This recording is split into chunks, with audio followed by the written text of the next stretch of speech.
போன தடவை நீங்க என்ன பார்த்தப்போ கோவப்பட்டீங்க. இப்போ திடீர்னு இந்த முடிவு எடுத்திருக்கீங்களே, உங்களுக்கு இப்போ என் மேல எந்த கோவமும் இல்லையா? அது அது ஒரு பெரிய கதை.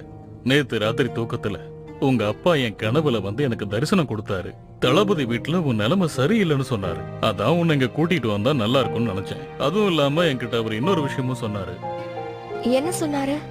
அவரோட திறமைகள் உனக்கும் இருக்காம். உன்னால எதிர்காலத்தை கணிக்க முடியுமா?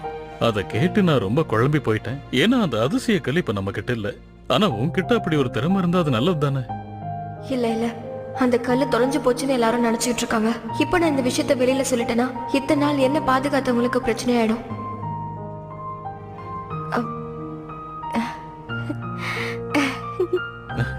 நீங்க என்ன என்கிட்ட விளையாடுறீங்களா? அது வந்து எதிர்காலத்தை கணிக்கிற சக்தி எனக்கு இருந்தா அந்த கொலைகாரங்க எப்படி என்ன தாக்கியிருக்க முடியும்? நான் எச்சரிக்கையா இருந்திருப்பேன்ல.